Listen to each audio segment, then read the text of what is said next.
Hi అండి అందరికీ. You are watching Darshan విదాస్ డివైన్స్. ఇవాల్టి వీడియోలో మిర్చి బజ్జీ చేయబోతున్నాను. దీనిలోకి చింతపండు పచ్చడితో స్టఫ్ చేసుకొని తిన్నారంటే టేస్ట్ చాలా బాగుంటుంది. దీనికోసం ముందుగా ఒక బౌల్ తీసుకొని అందులోకి ఒక పెద్ద నిమ్మపండు సైజ్ అంతా చింతపండు తీసుకున్నాక నీళ్ళు వేసి ఒకసారి శుభ్రంగా కడగాలి. కడిగిన తర్వాత ఆ నీళ్ళు వంపేసుకున్నాక ఒక చిన్న గ్లాస్ అంతా నీళ్ళు వేసుకొని ఒక 15 నిమిషాల వరకు చింతపండు నానబెట్టుకోవాలి. చింతపండు నానింది కదా, ఇప్పుడు ఒక మిక్సీ జార్లోకి ఒక 7 వరకు ఎండుమిర్చి వేసుకున్నాక ఒక 6 వెల్లుల్లి రెబ్బలు, ఒక చిన్న ఉల్లిపాయ కట్ చేసి వేసుకోవాలి. తర్వాత 1 టీ స్పూన్ జీలకర్ర, అలాగే రుచికి సరిపడా ఉప్పు కూడా వేసుకోవాలి. ఇప్పుడు నానబెట్టుకున్నటువంటి చింతపండు కూడా యాడ్ చేసుకోవాలి. మన ఛానల్ ఎవరైనా ఫస్ట్ టైం చూస్తున్నట్లయితే please subscribe to our channel. ఇప్పుడు కొద్దిగా కొత్తిమీర కూడా వేసుకున్నాక మెత్తని పేస్ట్ లాగా మిక్సీ పట్టుకోవాలి. అవసరం అనుకుంటే ఒక 2 టీ స్పూన్స్ అంతా నీళ్ళు వేసుకొని మిక్సీ పట్టుకోవాలి. ఇలా ఉండాలన్నమాట కన్సిస్టెన్సీ.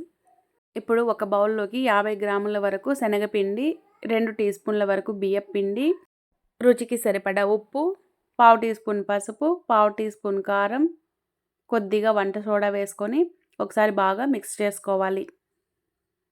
రెగ్యులర్గా చేసుకొని మిర్చి బజ్జీ కాకుండా స్టఫింగ్లో ఇలా చింతపండు ఉపయోగించి ట్రై చేయండి. టేస్ట్ చాలా బాగుంటుందన్నమాట. ఇలా మిక్స్ చేసుకున్న తర్వాత కొద్దిగా నీళ్లు వేసుకొని ఉండలు లేకుండా పిండిని బాగా మిక్స్ చేసుకోవాలి. పిండి మరీ లూజ్గా కాకుండా దోశ పిండి కంటే కూడా కొంచెం గట్టిగా ఉండాలన్నమాట. అప్పుడే మనకు బజ్జీ వేసుకోవడానికి వీలుగా ఉంటుంది. ఇప్పుడు మిర్చి బజ్జీ తీసుకొని శుభ్రంగా కడిగిన తర్వాత ఇలా మధ్యలోకి కట్ చేసుకోవాలి.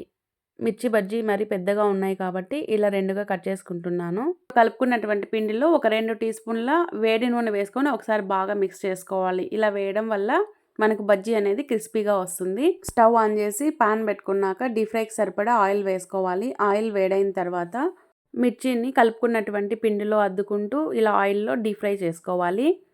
ఫ్లేమ్ని మీడియంలో ఉంచుకొని ఒకవైపు కలర్ చేంజ్ అయిన తర్వాత మరొక వైపు టర్న్ చేసుకొని 2 వైపులా గోల్డెన్ బ్రౌన్ కలర్ వచ్చేంత వరకు ఫ్రై చేసుకోవాలి. సాయంత్రం వర్షం పడుతున్నప్పుడు వేడివేడిగా మిర్చి బజ్జీ వేసుకొని చింతపండు పచ్చడి స్టఫ్ చేసుకొని నిమ్మకాయ పిండుకొని తిన్నారంటే టేస్ట్ అద్దిరిపోతుంది.